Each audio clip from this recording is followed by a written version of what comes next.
Alam nyo, syempre gusto ko simulan yung ating umaga ng masaya, no?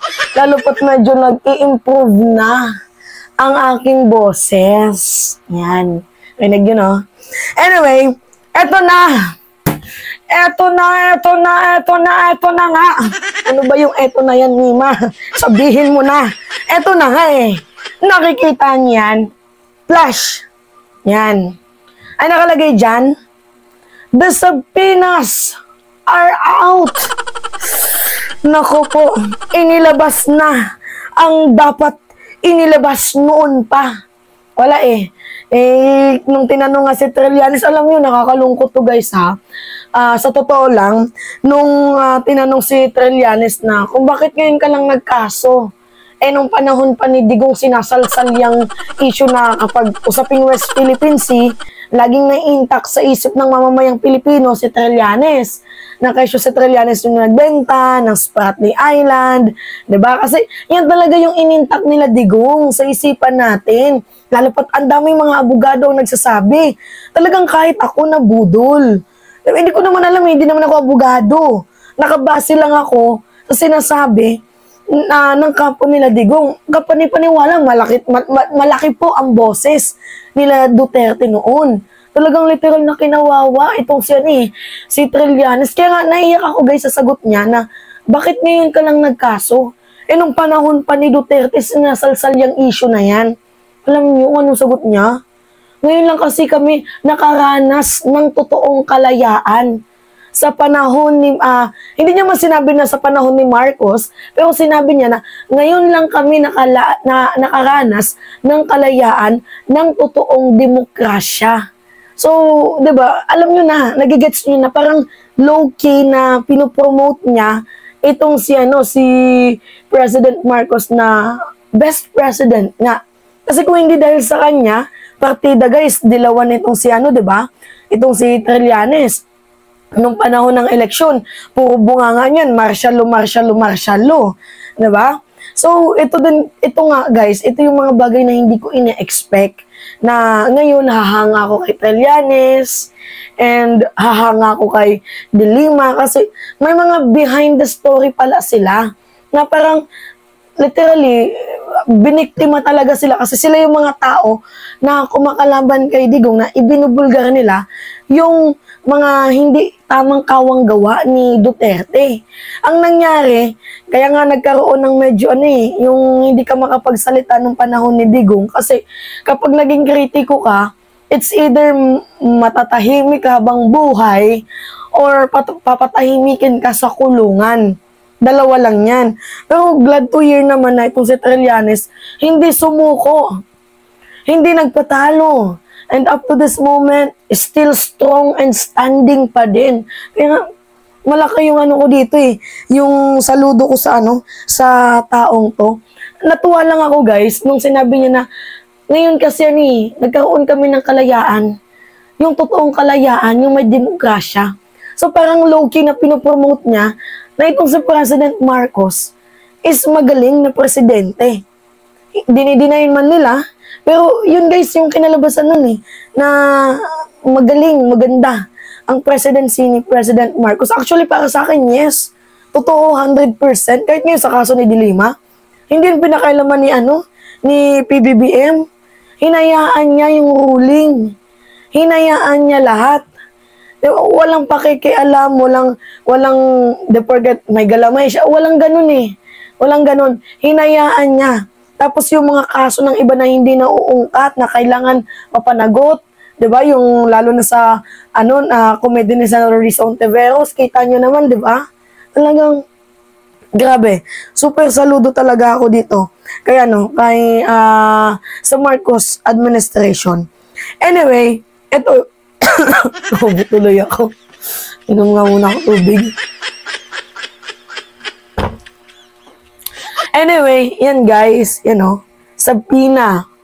Nandyan yung kay Harry Roque. Si Harry Roque tapos si Trillanes, magkasama pa naman to noon. Di ba? Yan. Ito pa yung kay Byron Cristobal. Banay.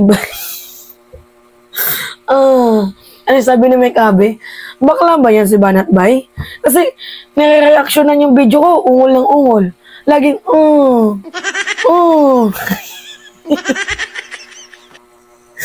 Ay, nako. Ay, nagandado. Tapos ngayon guys, itong si Harry Roque, ano yung sabi niya?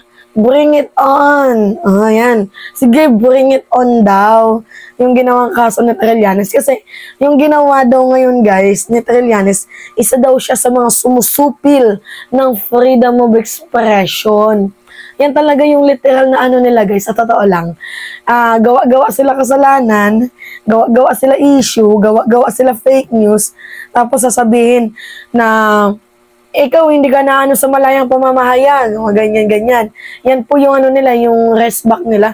In the first place, wala namang masama kung express mo yung freedom of expression mo. Ang problema kasi dito, nanira ka. 'Di ba? Ang bilis ng ano nila ng response nila na hindi, parte lang po ng freedom of expression. Hindi naman po sakop ng freedom of expression yung fake news at paninira. Actually, sa korte ata, guys, hindi ako abogado pero correct me if I'm wrong, nakasira man yan sa hindi, as long as yung taong ginawa nyo ng video is malaki yung apekto sa kanya, whether totoo man yan sa hindi, talagang may kaakibat na kaso. Kasi guys, yung cyber libel, lalo na sa Pilipinas, criminal offense po yan. Nag-usap pa nga lang kami ni Takero kagabi niyan sa cyber libel na yan. Criminal offense po ang cyber libel. Hindi po katulad sa ibang bansa na kunyari gumawa ka ng fake news, gumawa ka ng paninira, magbabayad ka lang ng danyos, malaki man yan sa maliit. Eh dito kasi sa Pilipinas, criminal offense yan, pwede kang makulong pag ikaw ay nahatulan ng guilty. At ang malala dito guys, kasi itong si Harry Roque, di ba, nangangarap maging senador, nangangarap sa mga posisyon. Eh yung cyber libel guys, meron po yung kaakibat na moral turpitude. So, pag siya po ay convicted sa ganyang bagay, tapos na yung pangarap niya. Kaya nga ngayon, ang sinasabi niya, hindi, pikon yan si Trillanes kasi pinatulan kami, freedom of expression lang yan. Actually, maganda yung ginawa ni Trillanes. Alam niyo kung bakit? Yung sampulan niya, yung mga taong gumagawa ng fake news. Kasi kapag hindi niya to sinampulan, hindi siya magsimula, wala, dadami ng dadami. Parang magiging nanonormalize na lang ang paninirang puri sa Pilipinas. Diba kailangan kasuhan talaga yung, dapat kasuhan dito para nang natitigil yung paggawa ng fake news. Mahirap kasi yun guys.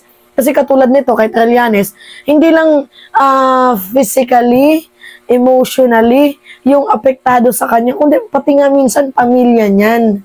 Diba? Imagine mo, mantakin mo noon pag naririnig yung issue ng West Philippine Sea, ang pumapasok sa isip natin si Trillanes kasi siya yung nagbenta ng Spratly. Yan yung claim nila Duterte. And it turns out ngayon na sila Duterte naman pala ang mayroong issue sa West Philippine Sea dahil sa gentleman's agreement. Kaya nga ngayon Trillanes, hindi naman ako sa supporters ni Trillanes, pero nasa side ako ni Trillanes na tama yung kanyang ginawa and tama yung mga expose niya. Kasi, you know what guys, hindi naman to about gantihan eh. This is facts. In-explain na ni Trillanes yung issue na yan. And up to this moment, hindi pa din sila naniniwala. Gusto talaga nilang i-pursue na si Trillanes yung nagbenta. Kahit in the first place, kahit hindi ka abogado guys, ako, napaniwala ako noon. Pero ngayon na, isipin nyo na lang, Trillanes, senador noon, kaya niya bang ibenta ang Spratly? Isang senador lamang siya? At saka kung nabenta niya na yan, sana nagtayo na ng structural base. Yung China dun sa Spratly Island. Kaso wala. At saka magkaibigan si Digong at si Xi Jinping. O ba't hindi niya tanungin? O pre, bilhin na ba ni Trillanes yung Spratly, yung Scarborough? Diba? Wala naman. So, ano na lang, gamitan na lang natin ng kahit papano konting sentido komon. Kasi noon guys, hindi ko naman sa hindi ginamitan ng sentido komon. Ang nangyari kasi, medyo nakaka-brainwash naman talaga yung sinasabi ng mga abogado. Na to the point na napaniwala kami. Kaya nga, dati nga anti-Trillanes ako, 'di ba? Sinasabi ko sa inyo, trililing. Pero ngayon, parang mali naman ata na i-judge ko ang isang tao base po sa mga narinig ko lang sa isang side, tapos hindi ko naman papakinggan ang kanyang side. Nung nakita ko ang kanyang side, tapos kulang naman talaga yung ebidensya ng kabila, then okay, there must be something wrong. Kasi guys, kung totoong nag-16 times siya na napabalik-balik sa China, 'di ba? Yun yung claim nila na binenta na nga daw. De sana nagtayo na ng structural base dyan sa Spratly. Ang kaso ang nangyari guys, yung back channel negotiation ni Trillanes, ginawa nilang masama. Yan po, ang ano lang kasi nito, geto makinig kayo.